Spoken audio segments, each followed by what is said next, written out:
All right, guys. Hey, welcome back to Splints and Whiskey. Sam Patrick here, sitting with my good buddy Andy. Now we've become just best friends. We're sitting in the woods like random people. You know, it's a good place to be. So I'll do the quick freaking business stuff first. So Splints and Whiskey is brought to you by Life Autonomous Care Consultants. Sorry. Life Autonomous Care Consultants, LACCINC.com. Go ahead and check them out if you have any training needs, supply needs, medical supply needs. Liz will take care of you. And yeah, great people there. So again, Splints and Whiskey is brought to you by Life Autonomous Care Consultants. So Andy, welcome to the podcast. Thank you so much for having me. Yeah, well, thanks for dragging me into the East. We're coming to you live from Eastern Washington today. Well, I won't show the background behind you, but I'm pretending to be a professional here. But He's doing outstanding. Well, thank you. I appreciate that. Well, Andy's a 30-year veteran, 30-plus year veteran at NYPD. He's worked with some pretty impressive people and pretty impressive units inside that behemoth. I'll let him tell his story. But Andy, without further ado, I'm going to turn it over to you so you can give a little background and intro on yourself. Thank you so much. Thank you again for having me. Yeah. Thank all the sponsors, obviously. So my name is Andy Burshad. As you probably heard before, I'm a retired detective at the New York City Police Department, where I was assigned to the Emergency Service Unit. Spent a little over 27 years in the job, 20 years in the unit, assigned to the Emergency Service Unit, where I ran the tactical medic program, the medical direction training. Now I have the fortune of actually running my own company. Right on. CEO and founder of Flying Aces Enterprises of Consulting, where pretty much we continued what we were doing. A lot of quality training, just putting guys and getting them in the right mindset to do things. Obviously, also distributing quite a few products, staying in the business. From walking away, it was kind of nice to be able to still take care of responders and stay in the game. Totally share some stories and some experiences, and hopefully help somebody else out. Man, I totally feel that.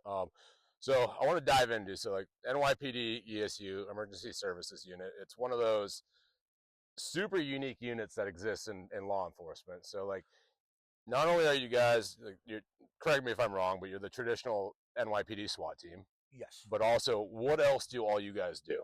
So the Emergency Service Unit for the NYPD specializes in tactics as well as rescue. The motto for the police department in the city there is, when the people need help, they call 911. When the police need help, they call Emergency Service Unit, or as we refer to it as ESU. Right. We're all trained EMTs at a minimum. While I was there, I was one of the tactical medics. I ran the tactical medic team. Everybody is cross-trained in hazmat mitigation, rope rescue, dive operations. I think I said rope rescue. Special handling, vehicle extrication, obviously hostage negotiations. Pretty much anything that you don't know what to do, you call us. Right. And we kind of make it safe and secure for everyone involved. Nice. Yeah, so you guys are kind of like the tip of the spear when it comes to NYPD. Yes. Yeah. Yes. And inside of about 30,000 personnel. Is it 30,000 commissioned officers, or is it 30,000 staff total? At one time when I started, much longer than I want to admit, when I came on the job, we were actually over 35,000. Okay. Now we're probably hovering around 30,000, maybe a little less uniformed officers. Right. Which, for the listeners out there, for perspective, I think Chicago Police is the next largest agency, and they're pushing. I looked at the number, I immediately forgot. So somewhere between 12 and 15,000 uniformed personnel. Then, sounds about right. Then LAPD is coming up in the third, and I think an LAPD itself, since LA is such a broad area that's not just LA, I think they have a few 8,000 officers. And for perspective, for my Washington peeps, Seattle Police, I think is pushing 850 these days. So big agency. Yeah, no, it's what they're doing is with little people is impressive. So how did you get into the tactical medicine aspect of it all? So I started as a EMT in New York City EMS. I'm the old school. I kind of what we call tombstone patches. We wore the green and white. Okay. We had the orange little kind of headstone patch. Yep. Loved what I did. Always mesmerized with the rescue aspect of it. Wanted to do more growing up. I actually wanted to be out here in Washington, and I wanted to hang out of a helicopter and effect rescues and do really crazy stuff.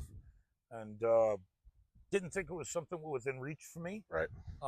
Through training and obviously coming in on the medical aspect of it, it was a slot that was made available for me. Very rigorous testing. We obviously don't just take everybody. It's a very special, unique privilege to to be assigned to the emergency service unit, and obviously extensive testing, and just a privilege to be among some of the most talented guys I've ever met in my life. Right on. You know, to go through situations that this can't happen or I can't figure this out, and we figure it out. And I'm lucky enough to be sitting here with you and this beautiful setting. Yeah, I know it does not suck, as we say. Yeah, it doesn't look like the city. It's a little different. It's a little different, as I'm trying to make sure nothing blows over in the wind, and hopefully you guys aren't hearing it too bad. I'm going to take a quick pause, and all right, cool. I just want to make sure we keep recording in the background because I'm going to lose my camera. I wonder if sort of disappear. Yeah, I don't know how I can turn this off. I'd even ask, is it okay that I mention Flying Aces? I'm sorry. Oh yeah, absolutely, absolutely. So we're gonna take a bunch of edits on this one because I'm gonna be probably reaching over frequently to unlock this. You want the other chair? Would that be easier? I'm just gonna do it live. We'll make it work. Yeah, that'll work. All right, cool. All right, so you got into EMS, you were in EMS, and you became a police officer. So what was the transition, or what caused you to transition from, say, EMS instead of fire, which would be traditional, into NYPD? Yeah, from the EMS. So I loved being a cop. I worked in a very busy precinct in Brooklyn. We had a lot of interactions with the emergency service unit where they came to pretty much rescue us. Yeah. Made a lot of good friends, and would like to think that they saw something in me as a younger cop, like, yeah, you need to continue training and move forward and grow through. I was still on patrol for 9/11. Okay. And just watching the extent that these poor guys extended themselves for 9/11, we lost 23 officers that day from the NYPD. 14 were from my unit. Yeah. You know, so it was even more special to me to be able to apply and contribute and, you know, be a part of the team. Right on. To try to help out. So you told a pretty, like, when we're doing, well, we've been talking for hours, guys, so you're only going to get the surface level, so I apologize for that. If you're willing to tell a story about 9/11, kind of like, because yeah, you were in that precinct that was like right next door. You told that story of how the jurists kept you out of a hot spot for a bit. Yeah, definitely. Full believer the book is written. Yeah. We were chatting before off camera. I absolutely believe I shouldn't be alive like a lot of the guys and people that should be. I just finished up at midnight. I was on my way to court, which was actually just over the bridge from the towers. Myself and a rookie and two coworkers, two officers that I truly believe in and graduated with me from the academy. We saw that there was a lot of traffic. We kind of looked up and we saw the flames and the smoke coming from Tower 2, I believe it was. Right. Don't quote me on it. I'm sorry. Probably should know better. Yeah. And we wanted to go. Yeah. You know, I wanted to go be a cop. Like, there's a plane into the World Trade Center. We got to go. You know, and we were being responsible. We had court, and we all know how that works in any uniform that we wear. Yes, sir. You know, we lose no matter what. Right. I'm not that I'm a rule breaker, but like, yeah, there's a plane to the towers. We got to go. Yep. And as we're arguing, you know, I was trying to convince them just to leave us at the subway. It was 1 or 2 stops. And they didn't want to go. They were afraid we were going to get in trouble. And as we were kind of bickering back and forth, we watched a second plane fly into the tower. And we knew immediately that was, we were at war. Right. You know, that was a direct hit. And there's not a doubt in my mind that they saved my life and the rookie. I would have been somewhere up in the towers and maybe not having this conversation with you now. So, you know, and that's we'll call it divine intervention, call it whatever you want, but like everything happens for a reason. Yeah. And so how long after that was it before you jumped over to the ESU side of things? That was 2001. I got into emergency in 2002. Okay, so like I had actually already had my application in. I was trying to get in, and that just obviously it was more of a pull. We lost a lot of officers. 14 for us, even in the city of New York, is a tremendous hit. Tremendous hit. Anywhere where you lose that much, I think on like military side, one of our biggest days was when Extortion 17 went down and we lost an entire platoon of SEAL Team 6 in that incident, which was tragic. And yeah, you don't lose in this day and age. We don't have mass casualty incidents very frequently with responders, so completely get that. It's not supposed to happen. No, it's not supposed to happen. But yeah, so you jump over to ESU in 2002, obviously. So talk me through.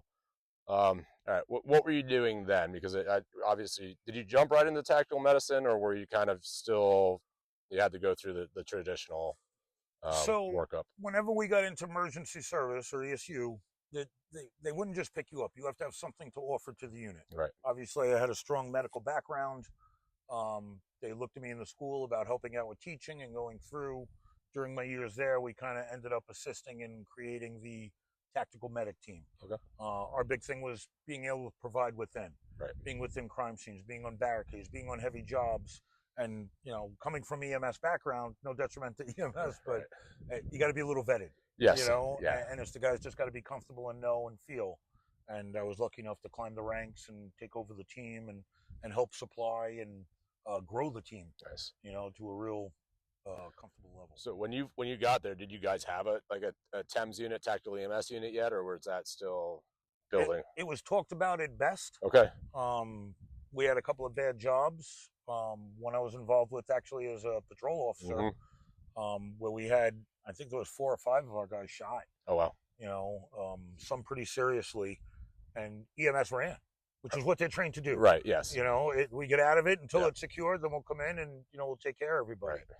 And it was just one of those jobs where it was spread out, and we had uniformed officers that was critically injured that needed to be addressed. And I had the fortune of going in, or no brain. I don't know how you kind of look at that. Sometimes you gotta be a few brain cells short to do what we do. You know, right. That's the beauty. That's why we're here. That's why we're here. Yeah, it makes it fun. I'm too dumb to die. You can't kill me. Yeah, it's all right. It bounced off me. I'm practically Teflon. Yeah, you know, wrap me in some level 4 armor. I'll be fine. But that was probably a big step for the unit, where we realized that we needed medical care in a tactical environment. So to be able to continue on and not only be a part of it, but evolve the program. Right. So where we grew our own medics. We provided the ongoing training.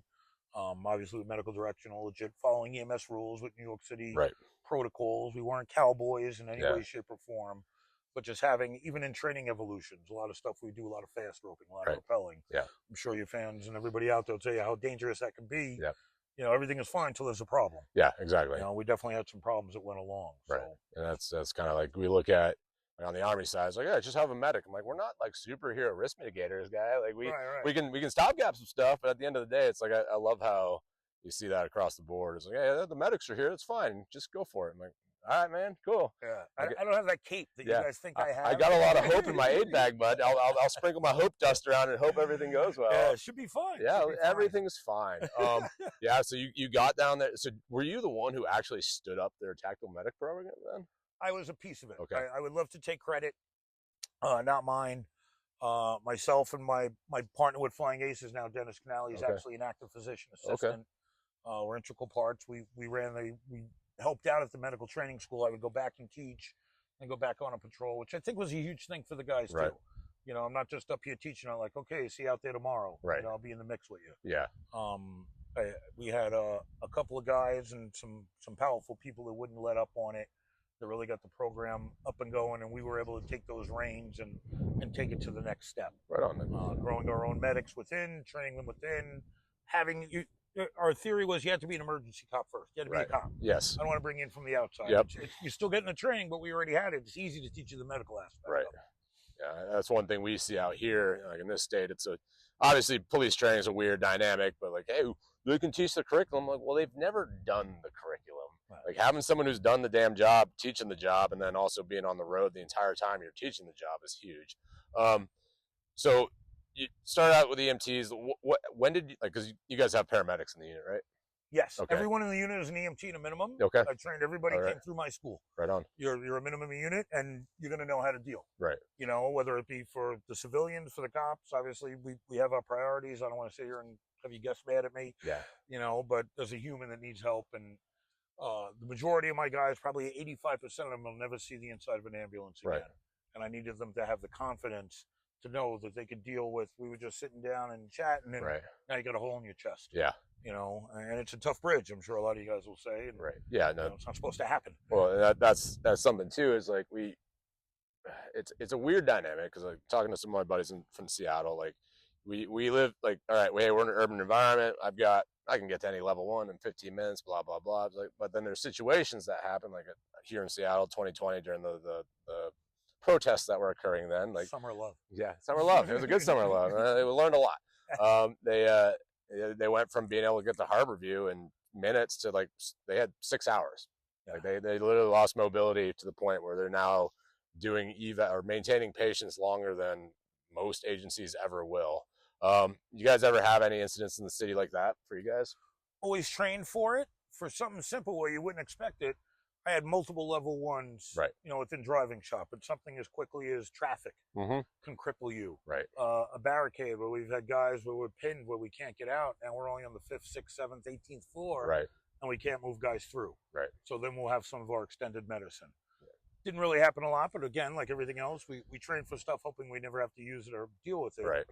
But definitely something to deal with. Yeah, no, that's good. We see the same thing in the military. It's like the prolonged field care, delayed evacuation care, prolonged casualty care mentality. It's like, you need to know how to do it, but it's still never the primary mission because it's still treat them with diesel, get them to the freaking hospital. Right, diesel therapy. Thank you. It's Big fan of that. Yeah, well, Philly will give some shout outs to the city of brotherly love. There's really good data that's come out of there about police transport where they just essentially it's the cops doing the homie drop off. They scoop and run, and but where we found Philly doesn't they've since changed, but when it first started, it's literally they throw them in the back of a squad and start hauling ass to the freaking hospital. Right in the back of a box truck. Yep. And their survival rate went up tremendously. Yep. And that's something also that's critical as we talk. Oh, hi puppers, and we have a friend, Remy's joining us as well. So my complaint department. Yeah, my partner in crime. Exactly. She's a good listener.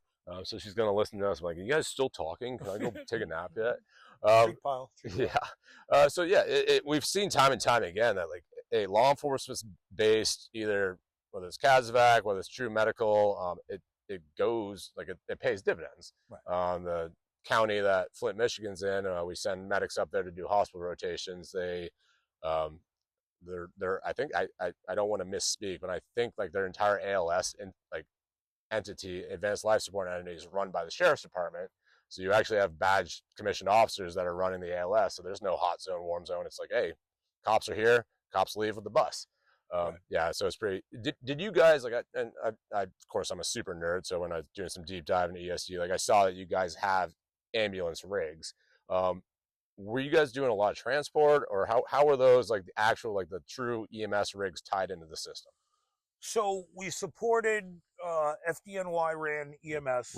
They predominantly handled all of our transport. We had a bear kind of transposed over to an MCAT. Right. So we were able to handle stuff in a ballistic situation. Right. We had a I can't think of the word, V-bottom. Oh yeah, the MRAP. MRAP, thank you. Yep. That we had that a lot of times we used for cover. Remember, I have 30,000-ish cops. Yeah. I had probably at peak 350, 375 emergency cops. Right. And about 12 medics. Okay. So I'm not going to remove myself from the scene. Right. A lot of it was liaison, working with the medics that were there, believing in them, hey man, here's what we're doing, here's where I want to go. Right. Is it uniform? Is it not uniform? I can't abandon the operation. Right. Just because, one of my guys are hurt. Yeah. And it hurts. I'm sure your listeners will, but I got to go with him. Sam's hurt. I got to go with him. I got to worry about all the other Sams. Right. Exactly. And it's hard decisions that I know you've made before. Some of our conversations, your history. But coordination, teamwork. Nothing is I. There's no I in team. Yeah. There's an I in ICS though. Yes. There is. Look at that. We're going to bring around all the FEMA guys are they said our word. Finally. Well, yeah, we'll circle back to the incident command stuff. So ICS, for people who are not familiar, incident command system. It's kind of the national framework that builds the interagency, large agency response. But you hit something on that, something I've been talking about frequently. I was doing some training yesterday, and Seattle Police has an EMT. They have a medical element now, and what a lot of it that they're doing is it's medical incident management. It's not so much treatment anymore, but they're making sure that, hey, this asset is doing the right thing. We're going to send them to this hospital, deconfliction and stuff like that. I guess, can you tell me a story about one of your experiences on the job where you truly put that into practice and it was hey, I'm wearing, you're not obviously a firefighter, but you're going to put the white helmet on and now you're running the show versus getting your hands bloody? So I think one of the unique things about being assigned to emergency was, as a detective, you take on a supervisor's or a boss's role. All the respect in the world to the chiefs, the bosses from any agency. Right. But there was, because of the number of us, the responsibilities would pull up. Right. Like we said, just leaving a victim behind, making a decision, that's non-constitutional. This is the best for the victim, Right. whether it be a civilian, whether it be a uniformed officer or firefighter. Right. We have a crisis going on, and overseeing it. Reunification, accountability for personnel. Right. I can't just take somebody from our agency or another agency and remove them. One of the shootings we were at, they had a panic. Kind of the job that built up and kind of put us for the TAC medics. I was still assigned to the precinct at the time. We had a pretty violent shootout that was taking on as a medic and an EMT. I ran in. Right. Nobody, my team, my supervisor couldn't find me. They were searching hospitals or pulling through, putting it out, and I was in the middle of the mix, treating patients. Yeah.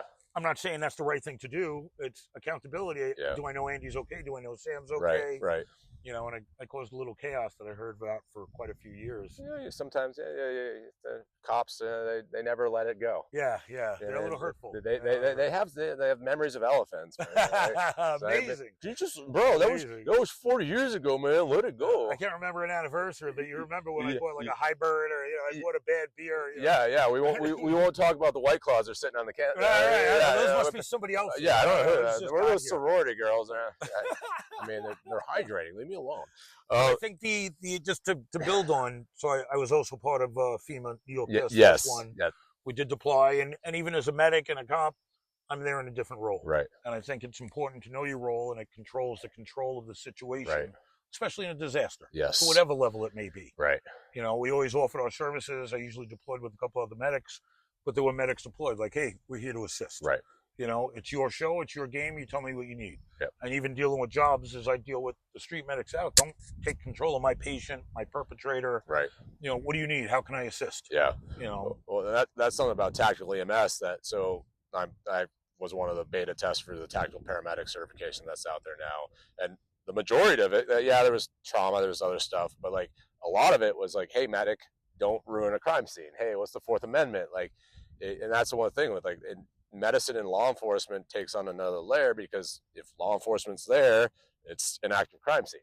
Right. Like as a medic, if I cut through a bullet hole, I'm shredding evidence in real time. Which should be taught more in programs. I agree. And you're always going to get, I'm just going to make a couple long distance phone calls and smoke this cigar. Like, that's a homicide scene, my friend. Yes. Like this is, but great point you brought up, just cutting through the bullet holes. Yeah. Something as simple as a hanging. Yeah. Don't cut through the knot. Yeah, cut them down. Yep. Do your thing, save life. Right. But you got to be mindful, and I think that's not brought out enough in training.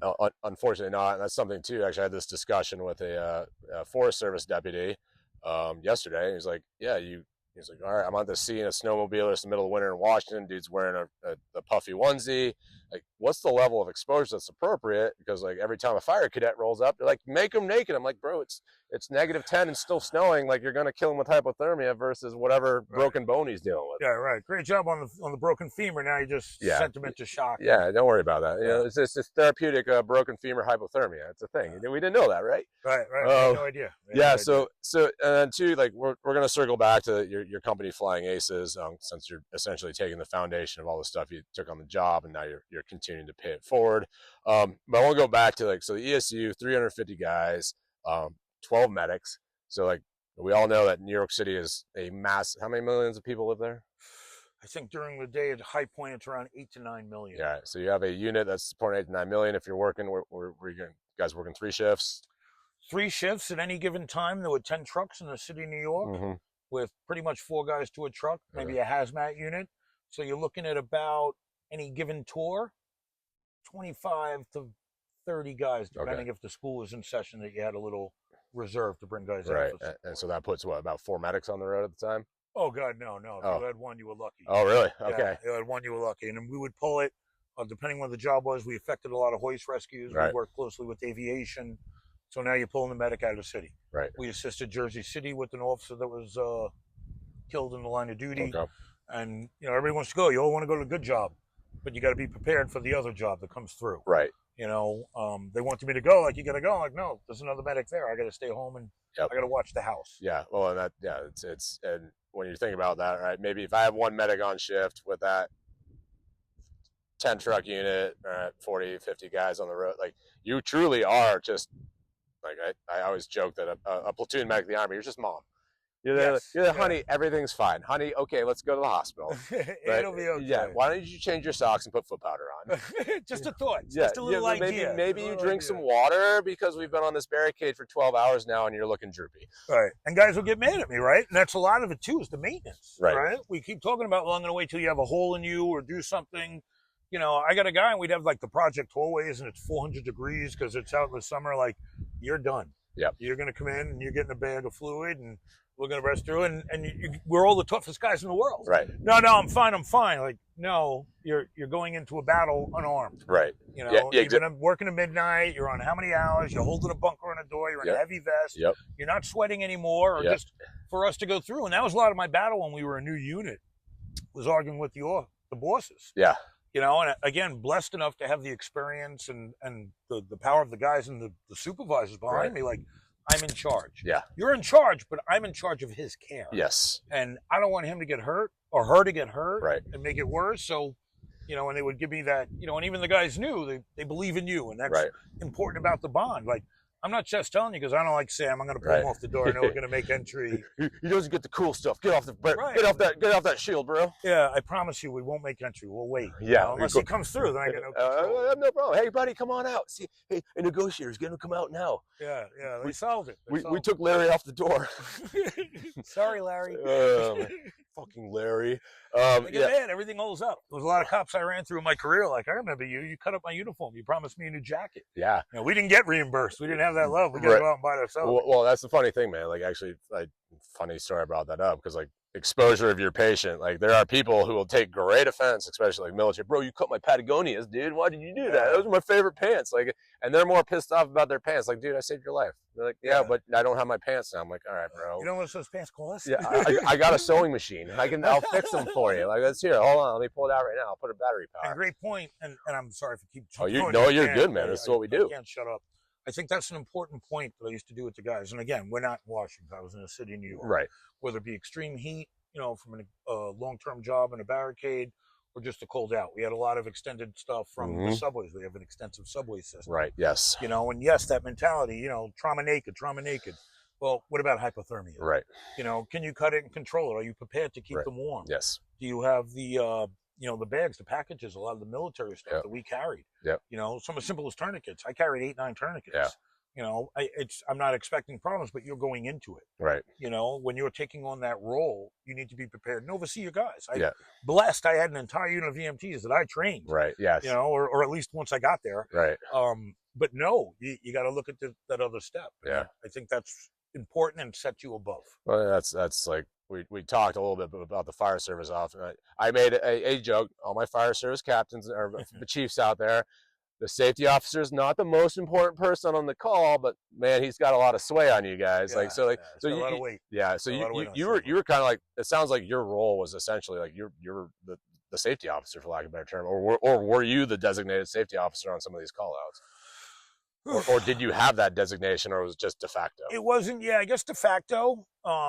As I became senior in the unit, you know, it's obviously always a young unit. There's always guys coming through, and you look to your senior guys for leadership. And, you know, don't run in. We'll walk in and get everybody, not run in and get one. Right.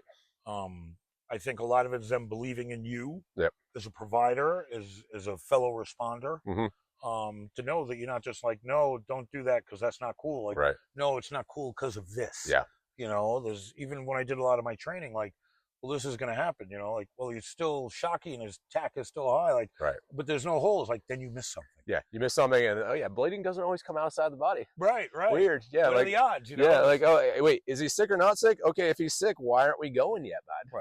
Right. Yeah, that's one of those things too. Is like, it's leadership. It's just mere cheering. You brought something up, so like, law enforcement leadership hierarchy is one of those things. Like, so we have a lot of military listeners on that, like, who do not understand law enforcement. We have law enforcement that don't understand Two military. Different worlds. Respectfully to both. Right. But so like you said, hey, you're a detective. So like, how does like an NYPD, since it's such a big agency, you do have pretty robust hierarchy. Like what, I guess, can you explain something like the, not super in depth? I get it. We don't need to do a complete cop lesson, but like how detective, what's that mean? What's it, just a beat cop, like sergeant, lieutenant, captain, kind of like break down what their responsibilities are. So like the military, there's a chain of command. Right. right? I hate to say bottom line, but the police officer, the PO, or what we would call a white shield, Yep. is the backbone of the department. Right. You know, with all the exciting stuff, and cool stuff, and terrible stuff, tragedies is happening. I don't want to highlight it, but there's a pecking order. Right. Right. There's a span of control. Right. Right. There's a lot of good guys, and eventually they, you know, climb into special units and go through. But then usually a span of control is like a sergeant, which would be almost like a cop patrol, but now you're a gold shield. Now you're a supervisor. Right. And you come up to a little more to a lieutenant. Right. Where they're overseeing, they'll have 3 squads of maybe a sergeant and 10 cops. Okay. That go through. Then we get into the executive branches of it, where you're captain, right. deputy inspector, and obviously okay. up to chiefs. Right. Different responsibilities. I never got past detective. Right. I didn't want to take tests. I didn't want to leave the unit. Yep. Fair. You know, I was very content. Yep. But there's a responsibility, and there's also a distance, you know, that they just haven't done that in a while. Right. And I give a lot of credit to a lot of high-ranking bosses that just never forgot where they came from. Right. In emergency, we were blessed to have the what's the word I'm looking for? I guess the history. Yeah. From a lot of amazing people that came through before. Like, I'm here to fix everything. Right. You know, I don't need the glory. I don't need the point. And you shouldn't have the glory. Right. Give it to the chief. He's the chief, right? Military, who eats first, yeah. right? The men eat first, right? You guys eat. Yeah. Your boots on the ground, right. and that's what you did. You get up in front of the cameras, and you were the greatest. And, yep. you know, I remember doing jobs before cell phones. Yeah. Like, you know, like, emergency, what do you think? Like, well, I'm not telling you what to do, sir, but I did 9 of these jobs last week, and what I would do was this. Right. It's a great idea. I'm glad I thought of it. Well, glad you did too, sir. You know, ma'am. Well, and I think that's too, like, one of the things I always joked about my career is, like, I was just an EA, which in the military, like, it is just, it's not a decision maker. You're a herder of the cats. But I learned quickly, like, it's probably a staff sergeant at the time, like, I don't have a lot of decision making authority, but I have the ear of the chief. Yes. I have the ear of the chief inspector. Yes. I have the ear of the freaking, might even have a chance to talk to the commissioner. Like, yeah, and like commanding general. It's like, all right, if I say something the right thing in a manner that resonates with them, they can latch on and run with it. And you can see enterprise or agency-wide change. I was actually having a good talk with somebody. I can't remember who. Incident command. We'll circle back to incident command. I've had Mike Marsh on before. We talked about the Asiana air crash, and the reason why that went so well is the 3 guys that ran that incident command at the on-scene command were spot on. In your history, how many times were you working a scene, and then the lieutenant or the captain shows up on scene and is like, "Hey, you guys got this. I will, if when you need me to step in, let me know, because your on-scene command is running fine." So I think on-scene command is tremendous.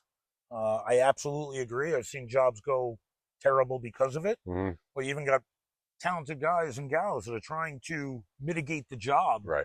And go through. And listen, there's decisions that aren't for you as a non-supervisor. Take the test, enjoy it. Yeah, right. You know, pay your pension, however, whatever your motivation is. In emergency, we were very blessed that we looked at that. We had obviously our own supervisors. I don't want to say supersede. A lieutenant is a lieutenant. Right. A captain is a captain. But a lot of times they would protect us. Like, let the guys do their job. Okay. Yeah. You know, and they knew we're responsible. We were held accountable for a lot of things. You know, I make a decision, it's on me. Right. You know, yeah, I should have asked Lieutenant Sam, but I didn't. You know. So sometimes time-sensitive decisions have to be made on the ground. Right, and that's that think out of the box and make a decision that's best for the outcome. Right. If be a cowboy. Yes. Right. Then people get hurt. That can be reckless. 100%. You know, which again comes back to solid training, decision making, and knowing. I'm going to need clearance, Clarence. I probably shouldn't make a decision. Right. That little constitutional rule kind of comes in play. Yeah, exactly. And sometimes we've seen it time and time again. Unfortunately, people make the wrong decision, and, well, it's not always the chief that goes down for it. It's right. And but who's going to get it? And our job, I think, is in lower. I hate to say lower in the ranks, but, you know, being the key point of that job of going is protecting your supervisors and going, and they got to be kept abreast. Right. You know, the media or a higher ranking boss over you shouldn't come in and like, what do you got? Yeah. I don't know. Yeah. That's unacceptable. Rapport and communication goes a long way. You mentioned, so circling back about rapport, you mentioned that the medics all, like, so everybody in ESU goes through EMT, and you're teaching them, but then you're on the road. So you mentioned that, like, you brought up the level of rapport. Like, how important is it for the medics, whether it's an EMT, whether it's a paramedic, whether it's just somebody who's designated as the medic, to have that rapport with the people they're supporting? I think it's tremendous, and it goes hand in hand. I'm confident with military operations about communications. Right. Trusting. I had guys, you know, we would do some operations, and we're on, you know, a large live cast, like, you know, only you.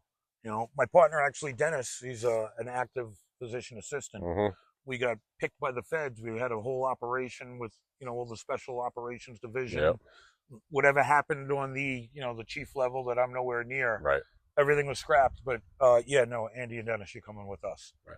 You know, like, Yeah. you know, Chief's like, yeah, I don't know who you guys know, but you know. Are you sure? Okay, Yeah. cool. Let's go. I didn't realize that was that important. Do I get to wear a nice hat, or should I wear this worn out one that is faded and all the shit? I just want to spell my name properly for the plaque. Yeah.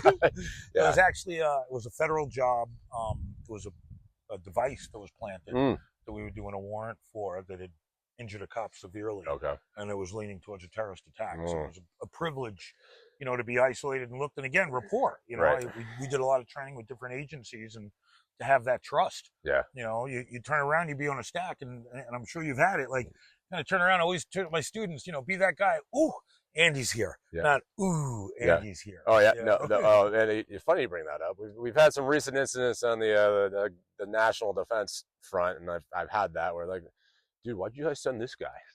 Yeah, like, and it's not coming from inside the organization. Like, that was during my time in the 160th, since we're the taxi cab for sorry, pilots, we're not just a taxi cab. You're a very high risk taxi bus cab. Drivers take it over. Yeah, no, but we're really good taxi drivers, bro. But like, you're working with everybody in the SOCOM enterprise, and like, it's like out of an organization, like a 160th medic screwing up, that follow that kid for the rest of his career. Oh yeah. And in circles that you're like, oh man, this guy still remembers this, bro. Yeah. Shit. Dude, that was 15 years ago. Yeah, it's like, I promise, like, he hasn't worked here for 10 years, guys. Let it go already. So there are certain professions that you just can't make mistakes. Yes. You can't make mistakes. It's not allowed. Right. And it happens. We're all human. Yes. We're all human. You got a split second to make a decision. Well, that's why we take cover. Again, law enforcement over military. I have the luxury of taking cover, having that extra 100th of a second to decide. Am I going to smoke this guy? Am I going to hold back? Am I going to wait for backup?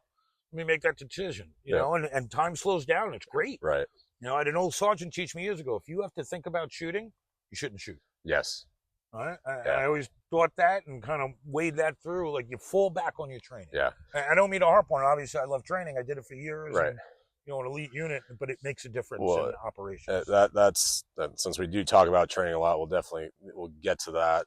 Actually, we're going to jump into training because I completely lost my train of thought from where I was going to go next. So, like, but yeah, so you did a lot of training. You trained in the EMTs. How long was the EMT program you guys were running for all the ESU dudes? So we ran an EMT basic for New York State in 4 weeks. We called it an immersion program. Okay. And there were a lot of guys I sent home crying. They probably still beat their wives because of me and my team. It was a lot. Yeah. It was a lot. We actually got evaluated by the state, and they came in, and my pass rate was probably somewhere around 97 to 98%. Okay. And legitimate. We don't play with numbers. I know guys are probably like, oh, it's impossible. Right. You know, listen, man, they're out there operating alone. You don't get the luxury. EMS, we always have a second partner. Right. ALS, BLS, you have something to bounce it off you. Right. You're there alone. You're probably dealing with uniformed personnel, and you got to make decisions that you got nobody else to fall back on. Right. When the state came in and evaluated us, they were in awe. They're like, you got to do it longer. So we stretched it to 5 weeks. Okay. Which was fantastic. Right. Yes. It gave us more time for drills, right. more time for scenarios. Right. We do a lot with the simulation mannequins. Yep. I love them. To make it as realistic as you can. Yeah. You know, to put them in situations that are realistic. Right. Don't give me, okay, there was a bus that just fell out of the sky filled with burning babies. Yeah. Probably never going to happen. Yeah. Where do these buses keep coming from, man? Why would they stop it? Somebody get a big umbrella. Yeah. Yeah. So 4 weeks, like, give people perspective. Like, so medic AIT in the Army is 4 months, 3 weeks, or not 3, sorry, 3 months to 4 months. And basically we come out the other side. Like, yes, we do a lot more advanced skills than just EMT stuff, but like 4 weeks even 5 weeks is a real hard time to jam a bunch of information to somebody's head. That being a different language, it's tough. You're taking a guy who's just maybe good on the computer or, you know, cuts wood. Like, oh, now I'm going to make you speak and walk like a doctor. Right. Yes. You know, and be confident. And you said something earlier about you can't make mistakes. Like, all right, that's a really, like, so I'm a big proponent of, if you make a mistake, own up to it and be able to answer a few layers of why you did something. Yes. And like, so I think that's the thing, is like, ignorant mistakes will get you fried. And if you're like, I don't know, that's the wrong answer. I'm like, when I always would do training or even post after action reviews of events, I'm like, okay, why did you do this? And if they gave me a justifiable reason, I'm like, roger that, carry on. Yep. Let's refine some processes, but like, did you? I guess I'm assuming since you trained everybody, you didn't really deal with that because you chop them beforehand. But like, in your opinion, like, how important is it to just understand like the, because medicine's complex and we like to throw algorithms at people. Like when you're doing your training and when you're training for the ESU, like what was the emphasis you're placing on, like, I'm only giving you surface level, you got to go out and do some more? You can't make a doctor in a month. Right. No, You they're can't not even do it, close. but you can build confidence. Right. And I think that was a lot of my stress to put through. And I always wanted everybody to understand everybody else's jobs. I had one of the guys that would come through and they would bring, again, I keep talking about communications. Yeah. They would bring in our dispatchers. Okay. That's a job I would never want to do. Absolutely not. I'd rather, have everything exploding around Yes. me and be in the middle of it than be looking at a little screen. Are they okay? Right. I got a distinctive voice. They always knew. And, Yeah. And they'd make fun of me like, hey, Central is Andy. Help me. Help me, please. I think the confidence level is tremendous. And like you said, absolutely with decision, make a decision, good or bad. Right. And justify it. Right. I don't want to story tell, but I'll water it down, and I will because I'm a jerk. I'm sorry. I had a very bad incident where I had multiple children critically injured, some mortally, immediately at the scene. Mm-hmm. I don't want to get into detail and just kind of water it down.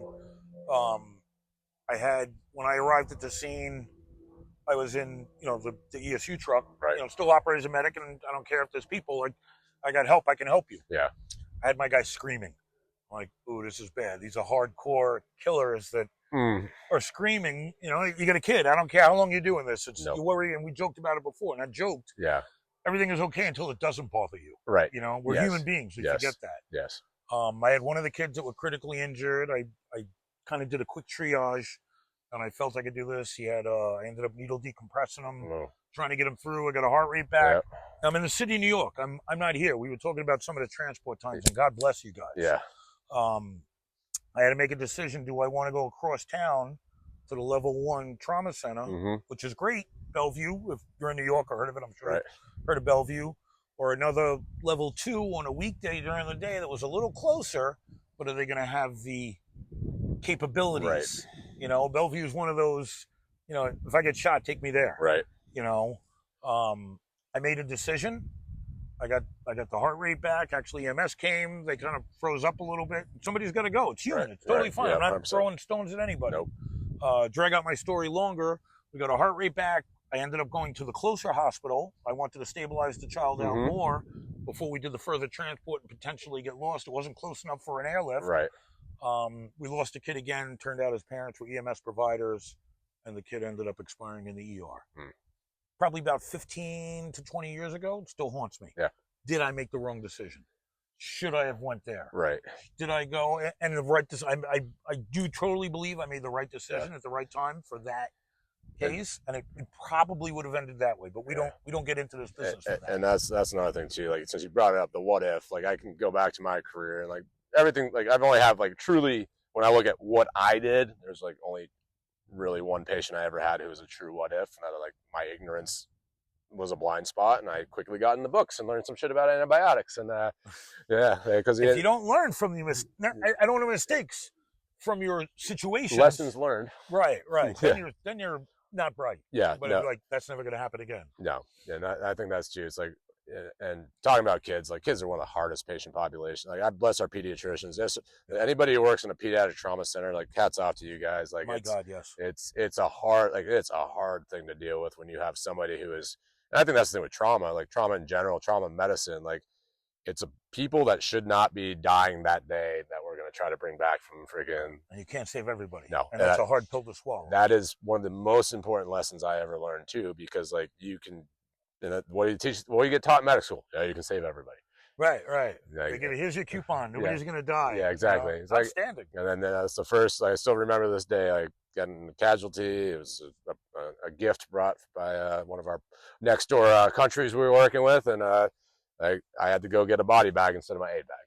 And when you open that door on that truck, you're like, crap. Unfortunately, I had a very good and knowledgeable section sergeant, Greg Mills. I'll throw a shout out to you, my guy. Thank you for that. He was just like, grab me on the shoulders, like, hey, doc, like, you're not doing anything, and we're not grabbing the body bag and putting him in it here, because obviously there's cameras everywhere. Right. So like that, the military aspect, like yeah, they want to get their information operation campaign. Obviously, we love story time, but you're doing work with your company's Flying Aces. Yes. Let's talk about some training. What are you doing through that company? So we'll do a lot of different levels of mobilization drills. Do a lot with corporate. Do a lot with responders. We bring in actors and actresses. Obviously, a lot of simulation equipment. I'm a true believer in pressing the envelope. Right. Pushing the envelope maybe is the better term. Yep. If you come in and you're doing a great job, that's great. Let's make it a little tougher. Right. Make it situations. Don't make training impossible. Right. Then it's not. That's never going to happen. Yes, exactly. There's no educational value in it whatsoever. Right. A lot of de-escalation, a lot of active shooter. Going through guys and talking to guys like you that have been through it. Like, stop, take that deep breath. Right. One of the big things I always used to teach my students, I still do. I don't get to teach nearly as much as I'd like to now. I'm not shot. I'm not stabbed. I'm not having difficulty breathing. Take a deep breath. Right. Right? Like we said before, you walk in and grab a lot of steers. Yeah. Or you run in and grab one. Yeah. If you go into a situation and you're losing it, not only is a uniform presence, are you sending off chaos? Well, that guy's out of his mind. This must be bad. Right. Stewardess, I think we're out of coffee. Yeah. I can't have this. Controlling yourself. Stop. Take that 3 seconds to bring yourself in. Read the situation. Right. Read the room. And that, like, reading the room, I want, like, taking that tactical pause is what we like to call in the military, because if I don't take that tactical pause, I'm sitting here in the woods. All right, freaking old Remy here gets chewed up by a cougar, and I see her lying on the ground, and I go running over there, but I didn't make sure the cougar has flushed the scene. Right. Like, now I'm the next victim. And like, I think that's one of the things too. And when we do medical training, particularly like EMS, non-police service-based medical training, BSI scene safe, and you jump into the patient. Like, everybody can spew it out. Yeah, but what about situational awareness? What's it mean? Right.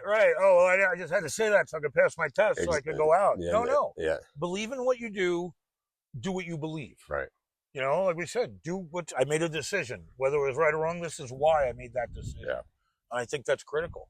Situational awareness, I think, is overlooked, especially in a lot of EMS training. Mm-hmm. Whether you end up in that situation because you're on the tail of everything else that's going on. I'm sure we can all tell stories like I was just sitting having coffee and all of a sudden these shots rang out and, the guy was using my ambulance as cover. Yeah. I didn't sign on for this. Yeah. Well, welcome to the game. Yes. Yeah. Or they stole your ambulance when you're loading the patient in the back and now you're going for a ride with a perp. Right. Weird. Surprise. Yeah. No. Situations sometimes, through our best efforts. Yeah. But it doesn't change the point that you have to deal with the situation. Right. You brought, when we were talking earlier, you brought up a story, like one of the trainings you did, like high fidelity, active threat situation. And one of the people who was responsible for helping put down the threat, it was a little too much for them. Yes. You want to talk about that a little bit? Sure. I think we forget sometimes how separated we are from the horrific things that we see. Right. On whatever level. We've all seen dead bodies, mangled bodies. Right. We said before, kids. Right. I'm doing this, my God, EMS and PD over 40 years. Right. When kids don't affect you, there's something wrong. Sick trauma. Yeah, there's something wrong. Now you got to check yourself at the door. Yes. Maybe I should talk to somebody in whatever level. I'll never turn that away. Yeah. My big thing is I want to talk to you. I want to talk to you guys. I want to talk to somebody that understands. Right. So the student that was we brought in, we had a level 3, a pretty high level active shooter scenario going on in an establishment. And she was just so overwhelmed with reality as pretty much a bystander. It wasn't like she was an operator going through, I got to go, take control of this. She was just a, extra body that was going through where I had to talk her down emotionally. Yeah. It's just so real. It's just, you could be in the supermarket. We talked about a lot of jobs, what's that expectation of a problem if you're at the supermarket in Buffalo? Right. If you're on the 99th floor having your egg sandwich, but things happen around us. Right. God forbid you with your family, never turn it off. And I know a lot of the providers in the midlife, we don't turn it off. No. Who walks into the restaurant like, I'm just going to sit here in the corner behind the wall. Yeah. I'll put my wife out in front of me just in case. The kids can stay behind me. It's like, how many? Yeah, the guy's watching the door. We can't switch it off completely, but we sure. We try. Well, no, and that's the thing is you talk about the high fidelity training, like that stress inoculation. We do a lot of this stuff, but too, like, so you see that like she's a role player, but she was a security officer, correct? She was, I think, staff there. Okay, so staffer. So she wasn't going to go be a takedown, mission operator. Well, not making initial entry, but like one thing we discount too is like, all right, you look at Uvalde. Some of the fallout that happened from that one is there's lack of aggressive initiative to the crash the crisis site. Yeah, you may not be a commissioned officer, you might not be a law enforcement, you might not be military, you might not be a veteran, but like the actions you take at the immediate insult, the initiation of active threat can change the outcome of that active threat situation tremendously. Absolutely. And I'm going to be very cautious with Uvalde. I did a lot of consultation on national media with it. I have my own personal feelings that I won't put here. Somebody leaves White Claws or something stronger, we can discuss it there. Yes. I'm sure we've all evaluated, like any job. We've how many times has Columbine been revisited? Right. How many times? So many jobs. But I absolutely believe those first hands forward, whether on a medical aspect, on the mission aspect, is going to set it. Right. And you know what? It's going to get knocked off the rails sometimes, and that's okay. And we reel it back in. Right. And I think that's why a lot of training and going and practicing, that happened before. I had this psychopath, Andy and Sam, and they ran me through this thing, and they had kids on fire falling out. Like, I can handle anything. Right. But again, I'm not shot. I'm not stabbed. Yep. Clear your head, tactical pause. Let's refocus the mission. Right. What do I need to get done here? That I can survive safely. Right. All right. Operate medically. Again, the simulation mannequins, I love you, making more realistic. Yeah. Well, and you bring that thing, I'm not shot, I'm not stabbed. Like, ironic with Uvalde, those two things, well, not stabbing. The two patrol officers took rounds immediately from an AR-15, which is a severe emotional event for, if you're in a 6-man department, you probably are like questioning your life choices. I think that's one of those things too, though, is like, I bring this up in the classes when I teach, like, hey, who's been shot in the class? Like, unless I'm doing a military class, very rarely do any hands go up. Right. Because that's another common. That's another thing too, is like, when we're doing tourniquet drills, when we're doing massive bleeding drills, like, recognizing you've been shot is actually a skill. Yes. And I tell people, like, hey, here you go. I'm going to go get my ball peen hammer out of my car. I'm going to hit you real hard in the leg in it, and then I'm going to jam a soldering iron right there. Tell me which hurts worse. That's what it feels like getting shot. Now that you know, if you feel that, take a look down and see if you're bleeding real bad, and then finish the fight, or maybe finish the fight then look down. Well, a couple of things just to branch off that. First of all, I will not die today. Right. Right. Yes. You're taking rounds, and I don't like getting shot at. I've never been hit. I'm pretty lucky. I'm a pretty big guy. Yeah. I'm lucky enough for that. Knock wood, wherever it may be. Go somewhere. But remember that adrenaline rush, that fight flight response that's coming through, like, whether it be the warrior instinct in you or the panic where your body's trying to kind of go, you're not going to realize it. Right. And I teach guys all the time, like, yeah, you're going to physically check them. Are you hit? No, I'm good. Okay, well, now I'm going to confirm it. Right, yes. Whether you're the medic, whether you're the cop, whether you're the buddy, well, we're going to make sure. Right. Right? Because we're on that defense. Right. To go through with that. That's got to be cleared, and, right. Okay, you're in a timeout. No, I'm good, right? We run into the toughest guys in the way, like, your leg is gone. Yeah. You're going to have to sit here right now. Reminds me of the Monty Python. Not dead yet. Right. I'll get you with my one bloody arm. Yeah. I'll gnaw your legs off. Apologize to the Brits for talking about that. Sorry. It was a great show. Yeah, it's a great show. Yeah, so talking the active threat situation, which is a super dynamic thing. You're getting a ton of stimulus. And I think that's another thing too, is it's so easy to armchair quarterback this stuff. Oh, absolutely. And I think that's another thing too, is like, working with law enforcement, working with military, it was like, why didn't they do this? I'm like, well, I hate to say it, like, sometimes, like, depending on your agency, you didn't sign up to go die today. Right. Like you said, and like circling back to, like, hey, you're not going to die today. Like, there's a story about, I don't remember, I think it was Lakewood, Colorado. I may be wrong, and I apologize if I'm mistelling the story, but patrol officer dealing with an active threat, active perp with a gun. Female officer gets shot 5 times in the heart, but still drops the suspect before inevitably losing the ability to function. Right. And that's a mentality. Yes. So, and we talked about sheepdogs, we talked about sheep, we talked about wolves. Like, I know you can't make sheep into sheepdogs, but like, what are some of the things we can kind of give the bystander? Like, how can you actually facilitate helping this scene? So I think that ability to survive is part instilled. Maybe it comes out more in some people, maybe more in the warriors, to whatever patch you might be wearing. Right. I think it comes back to the confidence, but like with something like that, I think it was Colorado. I'm thinking of the same job. Colorado, and love it. Proud of the officer, and I want to see everybody survive, obviously. But if there was a threat, and we joked about it before, I was doing some classes with tourniquet application, situational awareness. You shouldn't have to look at the windlass to apply it. Right. You know, something hurt me or hurt the other people around me. I want to make sure nobody else gets hurt. Right. Are you going to be able to handle more casualties until you neutralize that threat that's out there? You know, we talked about it with active shooter drills that we've done, and I'm sure different stuff. There's going to be times you're stepping over somebody. Yes. You know, I don't want to do that, but if I don't neutralize the threat, more casualties are going to be taken on. You bring that up because, like, one thing, like, I do a lot of threat analysis review, like in body cam footage. Like, so the Nashville school shooting that happened relatively recently, you see that they're bypassing children on the ground, and that's hard. Which mentally. is wicked. It's very hard. But, like, so here's another thing too that I always work with active shooter drills. If you're not the first 4 officers crashing the threat, or if you're not moving to the threat, like, and you have a wall of lead or armor in front of you, that now needs to be like, all right, when do we start peeling people off to take care of victims? And, like, that's a question that every agency has to answer on their own, because, like, the threat's still out there, but too, it's like we brought up kids, like, moral injury is a thing, and when you bypass an injured child, like, that's gonna, if it's gonna ruin you. It's gonna there's something wrong. Yeah, exactly. So Sandy Hook, yes, right, perfect example, and I apologize for cutting no, off. you're good, man.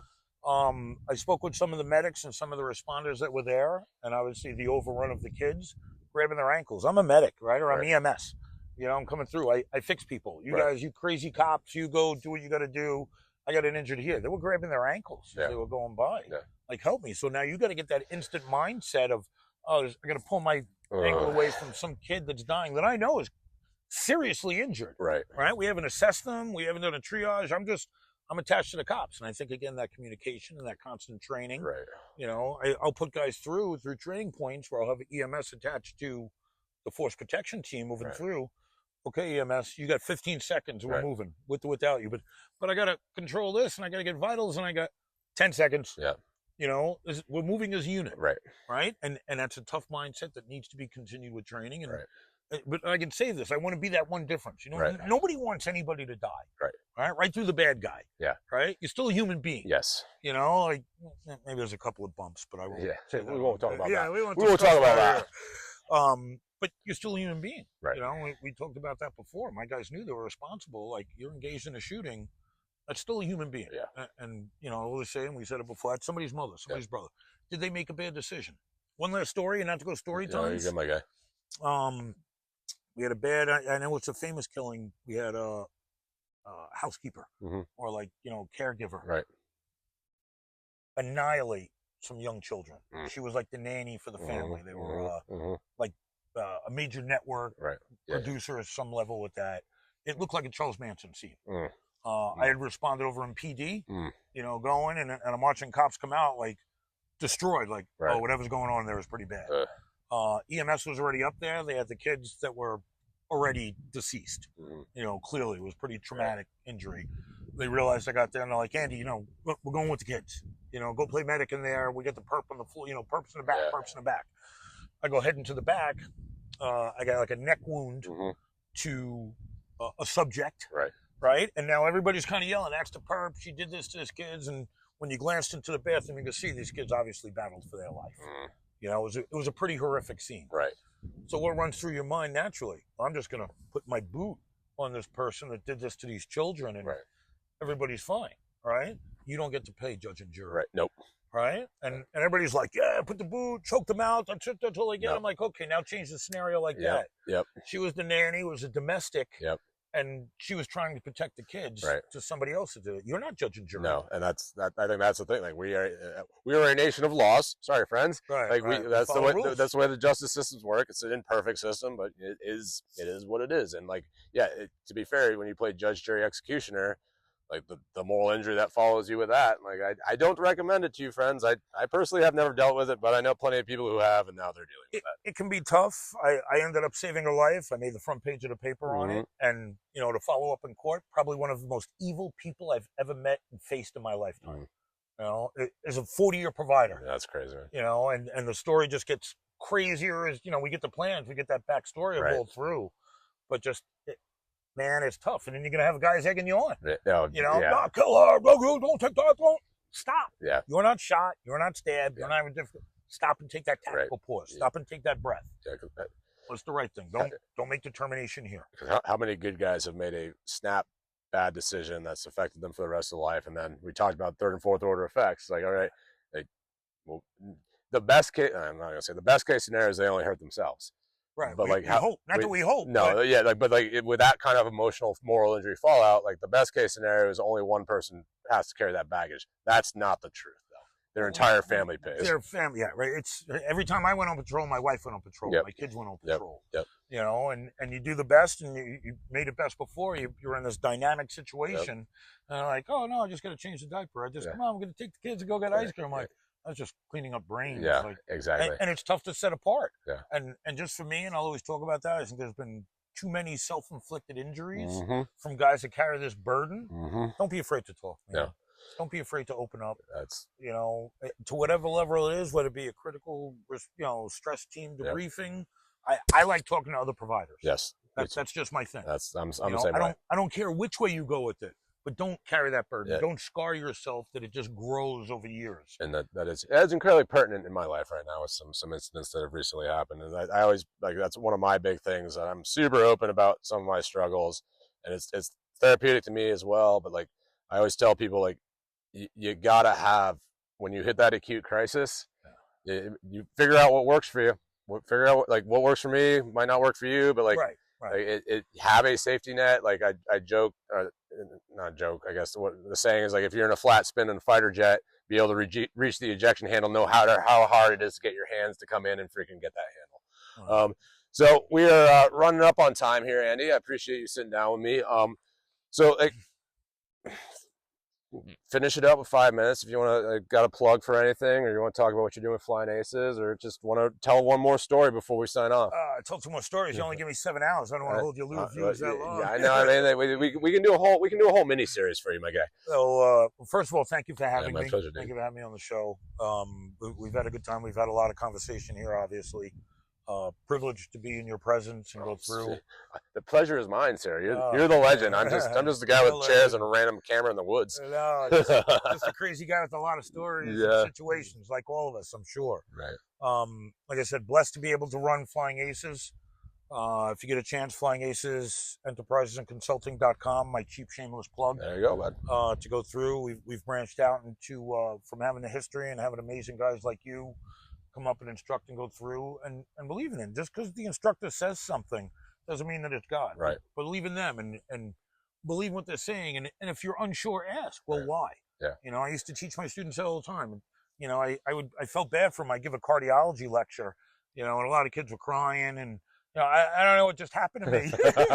Like, well, I did it again. I made Einstein. I look at the wall. I'm like, oh no, I went medic on you. I'm sorry. You know, but find what you like and stick with it. Yeah.